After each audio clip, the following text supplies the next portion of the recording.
Jatuhnya Konstantinopel pada tahun 1453 merupakan titik akhir yang dramatis bagi Kekaisaran Bizantium yang telah bertahan selama 1000 tahun. Dipimpin oleh Kaisar Konstantinus XI, kota yang dulu perkasa itu kini hanyalah bayangan dari kejayaannya, terisolasi dan terpecah secara internal akibat konflik agama. Di luar tembok legendarisnya, Sultan Ottoman muda yang ambisius, Mehmed II, mengumpulkan pasukan raksasa yang diperkuat oleh senjata revolusioner, meriam-meriam raksasa yang dirancang untuk menghancurkan pertahanan yang tak tertembus. Dalam manuver militer yang brilian, Mehmed bahkan berhasil memindahkan 70 kapal perangnya melalui darat untuk melewati rantai pertahanan tanduk emas, mengepung kota itu sepenuhnya, dan menghancurkan harapan para pembelanya. Serangan terakhir pada 29 Mei menjadi klimaks pengepungan selama 53 hari. Pertahanan kota runtuh bukan hanya karena gempuran Janisari, tetapi juga karena dua momen krusial. Mundurnya komandan pertahanan utama, Giustiniani, yang terluka parah, dan ditemukannya sebuah gerbang kecil bernama Kerkoporta yang tidak terkunci. Kaisar Konstantinus XI gugur dalam pertempuran, memilih mati bersama kekaisarannya. Kejatuhan ini menandai berakhirnya abad pertengahan dan Kekaisaran Romawi secara definitif. Peristiwa ini memicu zaman Renaissance di Eropa ketika para cendekiawan Yunani melarikan diri ke Italia dan mendorong zaman penjelajahan karena terputusnya jalur perdagangan lama ke timur yang secara fundamental mengubah peta sejarah dunia. Sebelum kita lanjut ke cerita, jangan lupa like, share, komen, dan subscribe. Siap-siap, kita akan segera masuk ke ceritanya. Malam tanggal 28 Mei 1453. Di dalam tembok Konstantinopel, udara terasa berat. Asap dari meriam yang terbakar membuat langit malam tampak memerah. Selama 53 hari, kota ini dikepung. Selama 53 hari, harapan terkikis sedikit demi sedikit. Di jalanan batu yang sempit, orang-orang tidak lagi berbisik. Mereka berdoa. Di dalam istana yang memudar, seorang kaisar bernama Konstantinus tahu bahwa malam ini adalah malam terakhirnya. Di luar tembok raksasa itu, di dalam tenda sutra merahnya, seorang sultan muda berusia 21 tahun, Mehmed II, juga tahu bahwa besok dia akan memenuhi takdirnya. Malam itu, dua dunia bertabrakan, dua iman saling berhadapan, dan satu era yang telah bertahan selama 1000 tahun akan segera berakhir saat fajar menyingsing. Ini bukan hanya kisah tentang jatuhnya sebuah kota. Ini adalah kisah tentang detik-detik akhir Kekaisaran Romawi. Untuk memahami mengapa malam itu begitu menentukan, kita harus mundur, jauh ke belakang. Konstantinopel bukanlah kota biasa. Dia adalah ratu segala kota, Basileusa. Didirikan oleh Kaisar Konstantinus Agung di atas kota kuno Bizantium, dia adalah ibu kota Kekaisaran Romawi Timur yang kita kenal sebagai Bizantium. Selama lebih dari 1100 tahun, dia adalah pusat dunia Kristen Ortodoks. Temboknya, tembok Theodosian, adalah sebuah keajaiban teknik militer. 3 lapis pertahanan yang tak tertembus. Selama 1000 tahun, tembok ini telah menahan serangan dari bangsa Avar, Arab, Rus, Bulgar. Puluhan kali mereka mencoba, puluhan kali mereka gagal. Kota ini adalah benteng yang abadi. Tapi 1000 tahun adalah waktu yang panjang. Kekaisaran yang dulu menguasai Mediterania kini telah menyusut. Pada tahun 1453, Kekaisaran Bizantium sebenarnya hanyalah kota Konstantinopel itu sendiri dan beberapa wilayah kecil di sekitarnya. Dia adalah bayangan dari kejayaannya. Apa yang terjadi? 2 luka besar telah membuatnya lumpuh. Pertama, perpecahan internal, gereja. Skisma besar tahun 1054 memisahkan gereja Ortodoks Timur di Konstantinopel dari gereja Katolik Roma. Mereka saling memandang sebagai bidat. Ini bukan hanya masalah teologi. Ini adalah perpecahan politik yang mematikan. Luka kedua, lebih dalam dan lebih menyakitkan. Ironisnya, luka itu datang bukan dari musuh, tapi dari saudara sesama Kristen. Tahun 1204, Perang Salib keempat. Para ksatria salib dari Eropa Barat yang seharusnya pergi ke Tanah Suci malah beralih dan menyerang Konstantinopel. Mereka menjarah kota itu dengan brutal. Selama 57 tahun, kota itu diduduki. Patung-patung emasnya dilebur, relik-relik sucinya dicuri. Bizantium berhasil merebut kembali kotanya, tapi dia tidak pernah pulih. Dia menjadi lemah, miskin, dan populasinya anjlok. Dari 1 juta penduduk di masa jayanya, kini hanya tersisa sekitar 50.000 orang di balik tembok raksasa itu. Dan sementara Bizantium memudar, sebuah kekuatan baru lahir di timur, bangsa Turki Ottoman. Dipimpin oleh para sultan yang ambisius dan brilian, mereka menyapu Anatolia dan Balkan. Satu persatu, wilayah Bizantium jatuh. Konstantinopel kini menjadi sebuah pulau Kristen kecil di lautan Islam Ottoman yang luas. Sultan Murad II telah mencoba merebutnya dan gagal. Kini, putranya yang naik tahta, seorang jenius muda, ambisius, dan kejam. Namanya Mehmed II. Sejak kecil, Mehmed terobsesi dengan kota itu. Dia mempelajarinya. Dia menggambar temboknya. Baginya ini bukan hanya soal penaklukan. Ini adalah pemenuhan nubuat dan validasi atas kekuasaannya. Di sisi lain, duduk di atas tahta yang goyah adalah Kaisar Bizantium terakhir, Konstantinus X Palaiologos. Dia adalah seorang pemimpin yang tragis, seorang prajurit yang baik, seorang pria yang dihormati. Tapi dia mewarisi sebuah permata yang retak. Dia tahu dia tidak bisa menang sendirian. Konstantinus melakukan hal yang tak terpikirkan. Dia memohon bantuan kepada Paus di Roma. Bantuan dijanjikan, tapi dengan satu harga. Konstantinus harus menyatukan kembali gereja Ortodoks dengan Katolik di bawah otoritas Paus. Di dalam Hagia Sophia, kebaktian Katolik pun digelar. Bagi penduduk kota yang soleh dan keras kepala, ini adalah pengkhianatan terbesar. Megaduke Lukas Notaras, pejabat tertingginya, mengucapkan kalimat yang terkenal. Lebih baik melihat turban Turki di tengah kota daripada topi kardinal Latin. Kota itu terpecah. Saat musuh terbesar ada di depan gerbang, mereka justru bertengkar tentang iman. Bantuan yang datang dari barat pun hanya segelintir. Beberapa ratus tentara dari Genoa dan Venesia. Yang paling penting adalah seorang tentara bayaran ahli pertahanan, Giovanni Giustiniani Longo. Dia membawa 700 tentara profesional.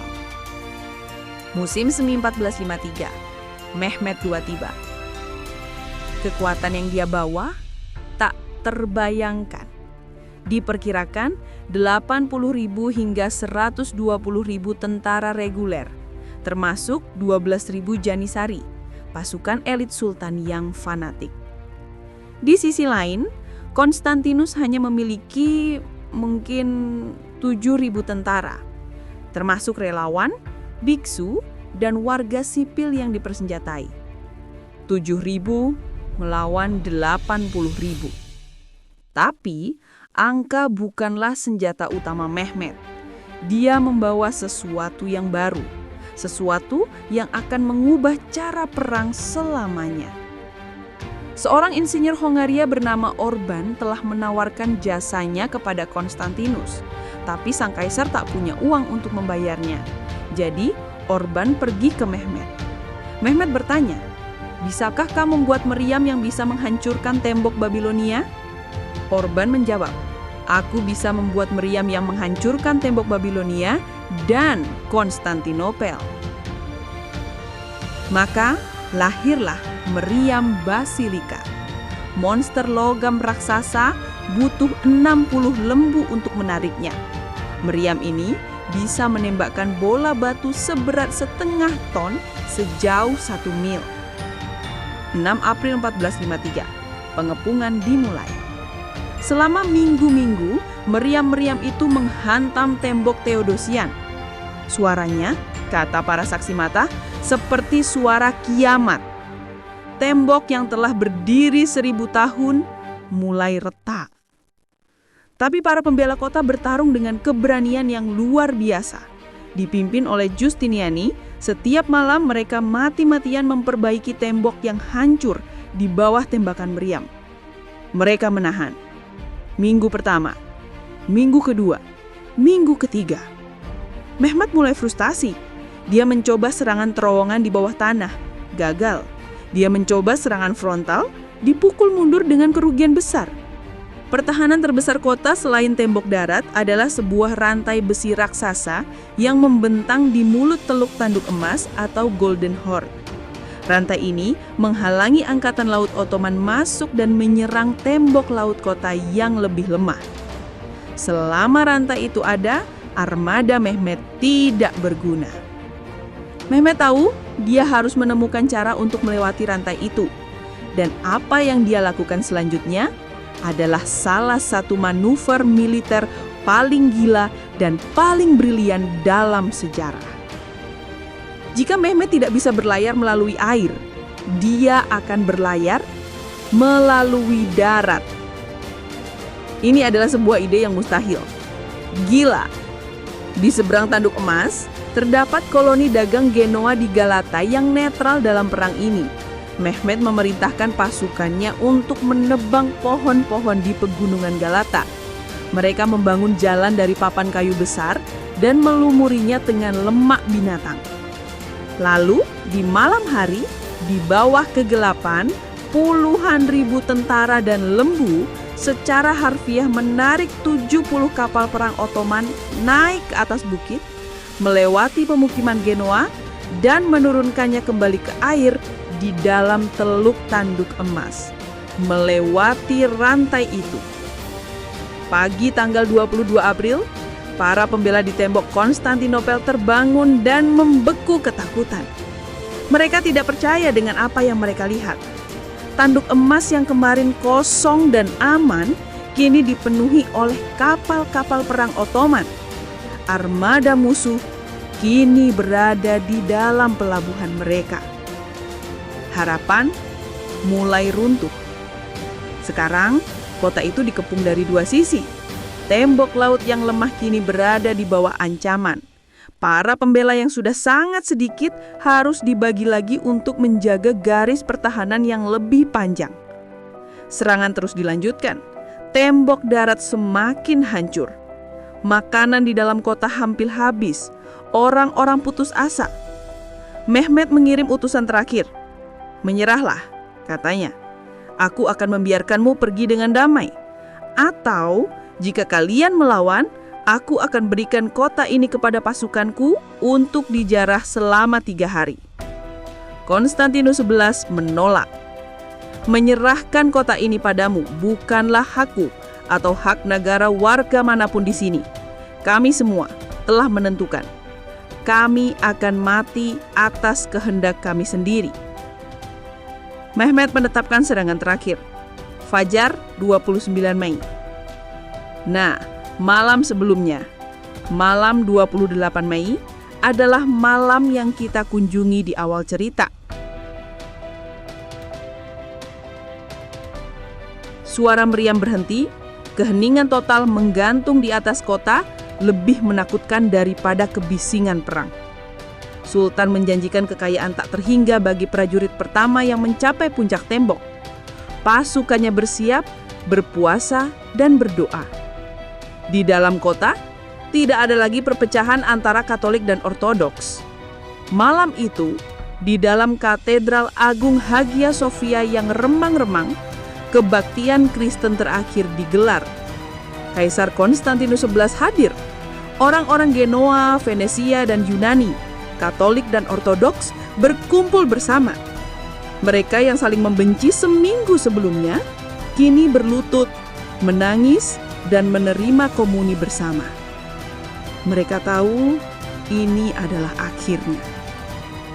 Setelah kebaktian, Kaisar berbicara kepada para komandan dan bangsawannya terakhir kalinya. Dia meminta maaf atas segala kekurangannya dan berterima kasih atas kesetiaan mereka. Dia meminta mereka untuk bertarung pada iman, negara, dan keluarga mereka. Lalu, dia menunggangi kudanya ke tembok untuk menunggu fajar. Dini hari, 29 Mei, tepat sebelum fajar, Mehmet melepaskan segalanya. Teriakan Allahu Akbar bergemuruh dari 100.000 tenggorokan. Meriam-meriam menyembak serentak. Gendang perang ditabuh. Gelombang pertama, pasukan tidak reguler atau basi bazuk dilempar ke tembok untuk melelahkan para pembela. Mereka bertarung dan mati dalam ribuan. Gelombang kedua, pasukan Anatolia menyerang. Pertarungan berlangsung brutal, 1 lawan 1 di atas puing-puing tembok. Para pembela dipimpin oleh Justiniani yang perkasa menahan mereka. Selama berjam-jam, 7.000 orang itu menahan kekuatan penuh Ottoman. Lalu, Mehmet memainkan kartu asnya. Dia mengirim pasukan Janissary. Mereka adalah mesin pembunuh, fanatik, disiplin, dan segar bugar. Mereka menyerang dengan presisi yang mematikan. Pertambungan mencapai puncaknya. Disinilah takdir ditentukan oleh 2 peristiwa dalam hitungan menit. Peristiwa pertama, Giovanni Giustiniani, sang pahlawan Genoa yang memimpin pertahanan, terkena tembakan. Entah itu peluru meriam kecil atau panah, dia terluka parah di dada. Rasa sakitnya tak tertahankan. Dia meminta anak buahnya untuk membawanya pergi dari tembok untuk dirawat. Pasukannya melihat pemimpin mereka, pahlawan mereka, dibawa mundur. Kepanikan menyebar seperti api. Orang Genoa lari. Moral yang telah tegang selama 53 hari akhirnya patah. Pertahanan mulai goyah. Konstantinus memohon Justiniani untuk tetap tinggal, tapi dia terlalu kesakitan. Peristiwa kedua, momen yang menentukan sejarah. Di bagian lain tembok ada sebuah pintu kecil, sebuah gerbang poster yang disebut Cerco Porta. Dalam kekacauan pertempuran, entah karena keteledoran atau mungkin pengkhianatan, pintu itu tidak terkunci. Sekelompok kecil Janissary menyadari hal itu. Mereka menyelinap masuk. Dalam sekejap, mereka menguasai menara di atasnya dan mengibarkan bendera Ottoman di dalam tembok. Para pembela di luar melihat bendera itu. Semuanya berakhir. Kekacauan melanda. Para prajurit lari menyelamatkan diri. Gerbang-gerbang utama jebol. Pasukan Ottoman membanjiri kota dari segala arah. Kaisar Konstantinus XI melihat benderanya sendiri diturunkan. Dia melihat kotanya jatuh. Seorang saksi mata berkata, dia merobek lencana kekaisarannya agar tidak dikenali dan ditangkap hidup-hidup.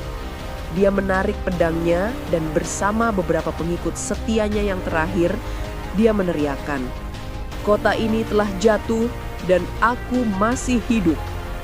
Lalu, Kaisar Romawi terakhir itu menyerbu ke lautan tentara Ottoman dan menghilang selamanya. Dia tidak pernah terlihat lagi. Konstantinopel telah jatuh. Apa yang terjadi selanjutnya adalah kengerian yang telah dijanjikan. Selama 3 hari, kota itu dijarah, pembantaian, perbudakan, penghancuran. Hagia Sophia, gereja terbesar di dunia Kristen, menjadi tempat perlindungan terakhir bagi ribuan warga sipil. Mereka dibantai atau diperbudak di altar gereja mereka sendiri. Di sore hari, Sultan Mehmed II yang kini dikenal sebagai Al-Fatih, sang penakluk, memasuki kota yang telah diimpikan seumur hidupnya. Dia berkuda melintasi jalanan yang hancur menuju Hagia Sophia. Dia turun dari kudanya, mengambil segenggam tanah dan menaburkannya di atas turbannya sebagai tanda kerendahan hati di hadapan Tuhan. Dia masuk ke dalam bangunan megah itu dan memerintahkan agar bangunan itu diubah menjadi masjid. Seorang muazin naik ke mimbar, dan untuk pertama kalinya dalam 1000 tahun, suara azan berkumandang di atas kota Konstantinopel. Disinilah, tepat di titik ini, jarum jam sejarah dunia bergeser.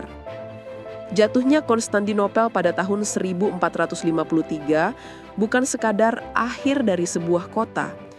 Itu adalah kematian resmi dari Kekaisaran Romawi. Sebuah institusi yang telah dimulai oleh Augustus yang telah memerintah Mediterania dan yang telah bertahan selama 2200 tahun jika dihitung dari berdirinya Roma, akhirnya tamat. Jatuhnya kota ini sering dianggap sebagai penanda akhir yang sebenarnya dari abad pertengahan. Tembok Theodosian yang tak tertembus oleh pedang dan panah hancur lebur oleh bubuk mesiu. Era kesatria berkuda telah berakhir, era artileri telah dimulai. Bagi dunia Kristen Eropa, ini adalah bencana psikologis. Pintu gerbang terakhir mereka di timur telah jebol. Kekuatan Ottoman kini tak terbendung lagi mengancam jantung Eropa, Wina, Roma. Tapi ada dampak lain yang tak terduga. Para cendekiawan, seniman dan filsuf Yunani yang melarikan diri dari kota yang jatuh itu, mereka membawa serta harta karun mereka. Bukan emas atau perhiasan, tapi naskah-naskah kuno. Ilmu pengetahuan Yunani dan Romawi kuno yang telah disimpan oleh Bizantium selama 1000 tahun, mereka membawa Plato, mereka membawa Aristoteles, mereka membawa Herodotus. Mereka lari ke Italia. Dan di sanalah pengetahuan yang hilang itu membantu menyalakan api yang kita sebut Renaissance. Dan ada satu hal lagi. Selama berabad-abad, Eropa berdagang dengan Asia melalui Konstantinopel. Itu adalah ujung dari jalur sutra. Sekarang, jalur itu dikuasai oleh Ottoman. Pedagang Eropa putus asa mencari jalur baru ke timur, jalur maritim. Pelaut Portugis mulai berlayar ke selatan, mengitari Afrika. Seorang pelaut Genoa terobsesi dengan gagasan bahwa dia bisa mencapai India dengan berlayar ke barat. 40 tahun setelah jatuhnya Konstantinopel, didorong oleh kebutuhan untuk menemukan jalur baru, Christopher Columbus berlayar dan menemukan dunia baru. Satu peristiwa, jatuhnya satu kota, mengakhiri abad pertengahan, memicu Renaissance dan memulai zaman penjelajahan. Konstantinopel tidak hanya jatuh, ia berubah. Namanya menjadi Istanbul. Dari ibu kota Kristen Ortodoks, ia menjadi ibu kota kekhalifahan Islam terkuat di dunia. Kisah 29 Mei 1453 adalah sebuah tragedi tentang akhir sebuah dunia, tapi juga sebuah kisah tentang kelahiran dunia yang baru. Pengingat bahwa tidak ada dinding, tidak ada kekaisaran yang bertahan selamanya. Komen di kolom komentar bagian mana yang menurutmu menarik. Di video selanjutnya kita akan memuat sejarah-sejarah yang mungkin belum kalian tahu. Atau kalian punya ide cerita sejarah yang menurut kalian menarik dan asik untuk kita telusuri. Pastikan kamu sudah subscribe agar tidak ketinggalan. Sampai jumpa di cerita sejarah lainnya.